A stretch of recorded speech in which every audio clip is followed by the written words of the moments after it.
Hello সবাইকে, আমি জ্যোতি। আমাদের সিঙ্গাপুর ঘোরার ঘুরির আজকের ব্লগে সবাইকে অনেক অনেক স্বাগতম। সিঙ্গাপুরের আজকে আমাদের শেষ রাত, 2 রাতের জন্য এখানে ছিলাম। তো শেষ রাতে কোথায় ঘুরলাম, হোটেলে কিভাবে এনজয় করলাম, সব কিছু শেয়ার করব আজকের ব্লগে। তো দেরি না করে ব্লগটা শুরু করি। আজকে সকালবেলা কাটিয়েছি ইউনিভার্সাল স্টুডিওতে, বিকেল থেকে কিছু সময়ের জন্য চায়নাটাউনে ছিলাম, এরপর চলে আসলাম মুস্তাফার সামনে। একবারে ভাবলাম মুস্তাফার এখানটায় ঘুরে কভার করে হোটেল রুমে চলে যাব, কারণ এখন প্রায় সন্ধ্যা হয়ে গেছে, হোটেলে গেলে আর বেরোতে ইচ্ছা করবে না। তো একটু ঘুরে দেখা যাক মুস্তাফার সামনে আগের মতো এরকম আছে কি না। সব প্রাইসগুলো একটু বেড়েছে, এই যে চকলেটগুলো কিন্তু আগে আর একটু কম ছিল, তো এখন এই 6 বছরে একটু তো প্রাইস বাড়বেই, কিন্তু অনেকগুলো কিন্তু ভালো ডিল ছিল। যেমন এই যে বড় বড় চকলেটগুলো আগে $10 ছিল, এখনও সেই $10 আছে। এখানে যেমন এই চকলেটগুলো হলো 3 প্যাকেট হলো $10 করে। আর এই যে ফ্রিজ ম্যাগনেটগুলো কিন্তু খুবই সুন্দর, আমার এর আগে অনেক নেওয়া হয়েছে, এবার চিন্তা করছি আর নিব না। সিঙ্গাপুর থেকে গিফটের জন্য যদি কেনাকাটা করতে চান তাহলে এখানটা হলো বেস্ট। ঠিক মোস্তফা সেন্টারের উল্টা পাশে এখানে অসংখ্য এরকম দোকান আছে যেখান থেকে বিভিন্ন গিফট নিতে পারেন, এবং এটা খুবই কমের মধ্যে, মানে $1-2 গিফট পাওয়া যায় এখানে। আর এই পেস্তাচিও চকলেটগুলো তো অনেক ফেমাস এখন পুরো ওয়ার্ল্ডে। এখানে এগুলো হলো $10 করে এক একটা প্যাকেট, ভালোই। ইপসি এখান থেকে অনেক চকলেট দেখছিল, তবে আমরা সিঙ্গাপুর থেকে কোনো চকলেট নিব না, সব মালয়েশিয়া থেকে নিব। আর এখানের এই মিনি পারফিউমগুলো আমার বেশ কয়েকটাই ভালো লেগেছে, তবে এখানে হলো 5টা নিলে $10 আর একটা নিলে $3 পড়বে। তো একটা নেওয়ার চেয়ে ভাবলাম 5টাই নিই, কিন্তু 5টা আর মিলাতে পারলাম না, পরে আর নেওয়াই হলো না। আর এই প্রতিটা দোকান কিন্তু আমি আর ইপসি সম্পূর্ণ একা একা ঘুরে ঘুরে দেখছি। ওর বাবা এখন এই মুহূর্তে আমাদের সাথে নেই, ও একটু কাজে দাদাদের সাথে কাছেই আছে, বললো যে এই রাস্তার ভিতরেই থাকতে। আর এই রাস্তাটা আমার মোটামুটি চেনাই, কারণ এর আগে এসে কিন্তু আমরা এই কাছাকাছি হোটেলে ছিলাম, যার জন্য এই মোস্তফার আশেপাশে দোকানপাট, ইভেন মোস্তফা সেন্টারও খুব চেনা। আমি এখানে একা একাই ঘুরতে খুব স্বাচ্ছন্দ্য বোধ করছি, ভয় লাগছিল না একদমই। একটু মেয়েকে নিয়ে মোস্তফা সেন্টারের ভিতরে যাই, টুকটাক খাবার দাবার কিনবো, আর আমার সাথে কিন্তু কোনো সিম কার্ড, ফোন, ইন্টারনেট কিচ্ছু নেই। মোস্তফা সেন্টারে একা একা মা মেয়ে চলে এসেছি মোস্তফা সেন্টার, কিন্তু ওর বাবা আবার খুঁজবে, বেশিক্ষণ দেরি করা যাবে না।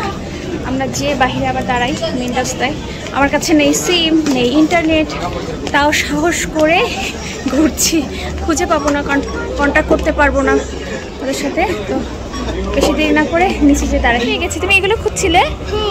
কত আছে? $264, মানে হলো 2600 টাকা।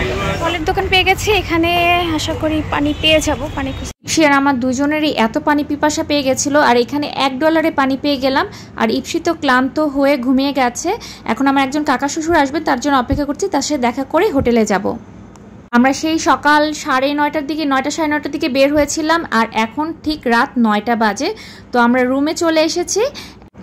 আজকে আমাদের সিঙ্গাপুরের লাস্ট নাইট, তো ভাবলাম যে হোটেলে যে সুইমিং পুল আছে, প্লেগ্রাউন্ড আছে, এখানে ইপসিকে না নিলে তো মিস হয়ে যাবে, ওকে একটু এখান থেকে ঘুরিয়ে নিয়ে আসবো। আমরা এই জাস্ট আসলাম ঘোরাঘুরি করে, মেয়ে তো ঘুমিয়ে গেছিল, মোস্তফার সামনে কিছু সময় ঘুমালো। মোস্তফা থেকে হোটেল বসে আসতে মাই গড কি কষ্ট হলো। ওর বাবা কোলে নিয়ে, ওকে নিয়ে হাঁটতে হাঁটতে প্রায় 20 মিনিট, কোলে নিয়ে হাঁটা কিন্তু চারটেখানি ব্যাপার না, অনেক কষ্ট হয়েছে। আর আমাদের তো অবস্থা খারাপ, সেই আমরা সকালে বের হয়েছি 10টা বাজে, আর এখন কয়টা বাজে, এখন মধ্যে সম্ভবত রাত 9:30 10টা এরকমই বাজে। এতটা সময় বাহিরে ছিলাম ছোট্ট বাবু নিয়ে।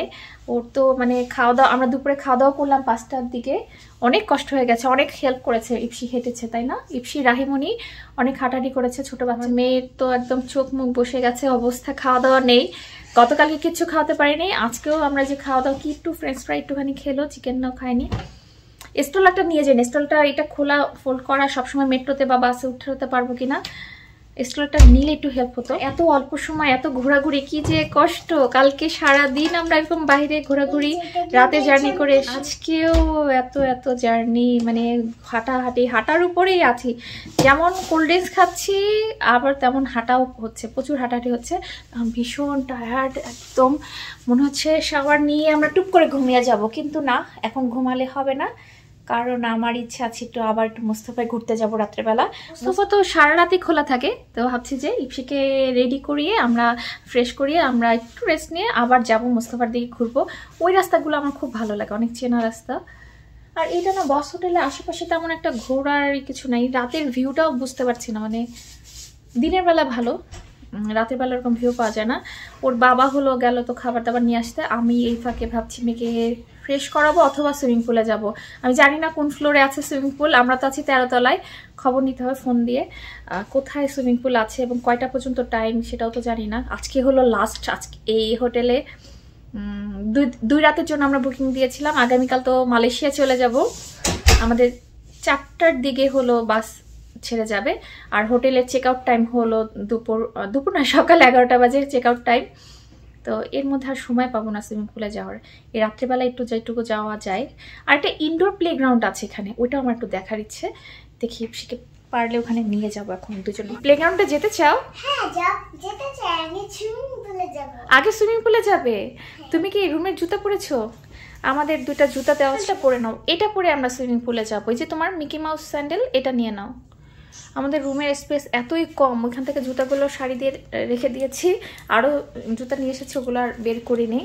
আর এইখানে স্পেস করে আমি এখানে ট্রলিটা রাখলাম, স্টলার ট্রলি, বেড একসাথে মিলিয়ে দিয়ে এই পাশে মিলিয়ে দেওয়ার জন্য এই পাশে একটুখানি স্পেস পেয়েছি। আগে তো এখানে যে একটা ট্রলি ঢুকাবো সেই জায়গাটাও ছিল না, বেডটা আর কি এই যে সাইড টেবিল বরাবর ছিল, সাইড টেবিল, আর এখান থেকে একটুখানি জায়গা ছিল, মানে এমন একটা অবস্থা। যাই হোক, সিঙ্গাপুর পড়লে কথা, অনেক এক্সপেন্সিভ শহর, সব হোটেল ভাড়া, খাওয়া দাওয়া সব কিছু অনেক এক্সপেন্সিভ। নিচে এই লিফট এসেছে, তাতে এসো তাতে এসো। আমরা মা মেয়ে একা বের হয়েছি সুইমিং পুল খোঁজার উদ্দেশ্যে। শুনতে আছে সুইমিং পুল, তারপরে চিলড্রেন প্লেগ্রাউন্ড, সব ফ্লোরে আছে। যে 4th ফ্লোরে এসেছে, এখানে জিম, সুইমিং পুল আর বাচ্চাদের প্লেগ্রাউন্ডও আছে। চলে দেখা যাক রাত্রেবেলা সুইমিং পুলটা কেমন দেখতে। ওয়াও, অনেক সুন্দর তো। বাবা সুইমিং পুল কোন দিকে? বাবা প্লেগ্রাউন্ড, তুমি খেলতে পারো ওখানে যেয়ে। আগে সুইমিং পুলটা দেখে আসি, আসো আগে সুইমিং পুলটা দেখে আসি। এখান থেকে আমরা জুসও নিতে পারবো। এখান থেকে কত $? এগুলো? সুইমিং পুলের জন্য প্যান্ট পরে নিয়েছি, গেঞ্জিটা চেঞ্জ করানো হয়নি। আর আমি তো সাঁতার জানি না, সো ওকে তো আর নামানো যাবে না রাত্রে করে বলে তো খুঁজে পাচ্ছি না, অনেকক্ষণ তো হাঁটলাম। আসলে হোটেলটা অনেক বড়, সম্ভবত পেয়ে গেছি এই যে এদিক থেকে। হ্যাঁ পেয়ে গেছি সুইমিং পুল, এই যে। বাবা আমি তো সাঁতার জানি না, তোমাকে এখন নামানো যাবে না। দেখছো বেবি সাঁতার শিখছে। ইপসিকে আমি কিভাবে শিখাবো। আর এখানে কিন্তু জিমের ব্যবস্থাও আছে, সকালবেলা রাতে যখন ইচ্ছে চাইলে জিম করা যাবে। বাবা বাবা বাবা বাবা, আমি যাব। ওই যে সিঙ্গাপুর ফ্লাইয়ার দেখা যাচ্ছে। এত রাতেও কি সুন্দর ওরা স্বাস্থ্য সচেতন জিম করছে, হয়তো খাওয়া দাওয়া করে এসে রাতে জিম করে তারপর ঘুমাতে যাবে। আর এখানে জিমটা একটু ছোট, তবে ইনস্ট্রুমেন্ট ভালোই আছে। সাঁতার জানি না, সাহস পাচ্ছি না মেয়েকে নামানোর জন্য। তুমি সাঁতার শিখিয়ে দিবে? মেয়ে নাকি আমাকে সাঁতার শিখিয়ে দিবে। এবার ওকে একটু প্লেগ্রাউন্ডের দিকে নিয়ে যাই, যদি একটু খেলাধুলা করার। এটা না কষ্ট পেয়েছিলাম, তবে এই 4 তলায় এসে খুব ভালো লাগলো। এখানটা আসলে অনেক সুন্দর। সুইমিং পুলটা বেশি বড় না, ছোট, তবে ভালো, মানে ভালো লেগেছে। বাচ্চাদের একটা প্লেগ্রাউন্ডের ব্যবস্থা করেছে, খুবই ভালো। আর সিঙ্গাপুরে একটা জিনিস আমার খুব ভালো লাগে, যে সবখানে যেখানে যেটুকু জায়গা পায় একদম সবুজ গাছ, গাছে গাছে ভরা। এই যে যত যাচ্ছে সব গাছ, এগুলো সব রিয়েলি।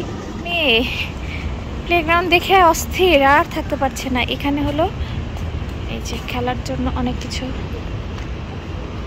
এখানে কি আমার মেয়ে আজকে অনেক টায়ার্ড, তারপরও প্লেগ্রাউন্ড দেখলে বাচ্চারা কি আর ঠিক থাকতে পারে? যাও এখান থেকে উঠতে পারো, এটা একটা মজার গেম।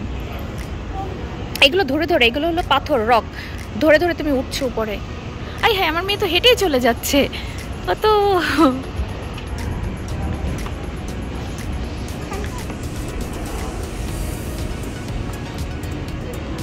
দেখো, এই যে একটা দূরবীন তো পাবে তুমি। হ্যাঁ ওখানে চোখ দিয়ে দেখো, দূরে জিনিস দেখতে পাবে।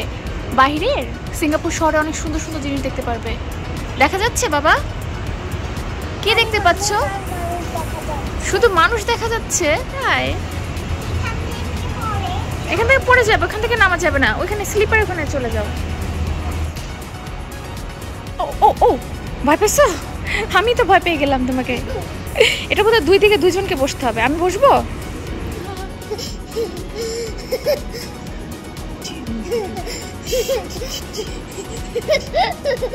মজা, অনেক মজা। আমরা রাত্রিবেলা একা একা সুইমিং পুলে নেমেছি, বাবা চলে আসছে কাছাকাছি।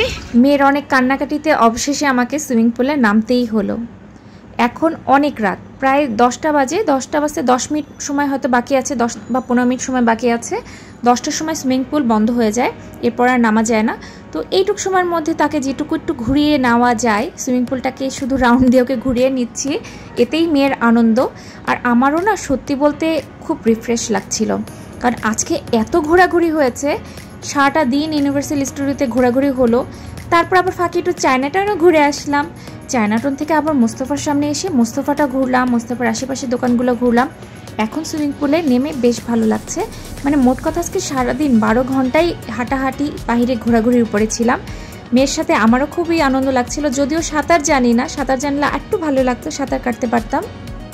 আজকে তো আমাদের সিঙ্গাপুরের শেষ রাত, 2 রাতের জন্য এসেছিলাম সিঙ্গাপুরে। 2 রাতের জন্য এই হোটেলটা বুক করা হয়েছিল। তো আজকের রাতটা মানে সিঙ্গাপুরে 2-3 খুবই ঘোরাঘুরির মধ্যে থেকে, ব্যস্ততার মধ্যে থেকেও শেষ দিনের রাতটা বেশ ভালোই কাটলো। সব মিলিয়ে শেষ ভালো যার সব ভালো তার কথাই আছে না। তো আমাদের সিঙ্গাপুর ট্যুরটা অসাধারণ ছিল, খুবই ভালো একটা সময় কাটালাম। আরও 2টা দিন থাকতে পারলে আরও ভালো লাগতো, তবে হাতে সময় কম। আমরা মালয়েশিয়া যাব, লাঙ্কাওয়েতে যাব, সবই একটু একটু করে ঘুরে দেখব। আবার ইপসা একটু বড় হলে তখন হয়তো সিঙ্গাপুরে আসা হবে। আমাদের সিঙ্গাপুরের শেষ রাতের ব্লগটা আজকে এই পর্যন্তই।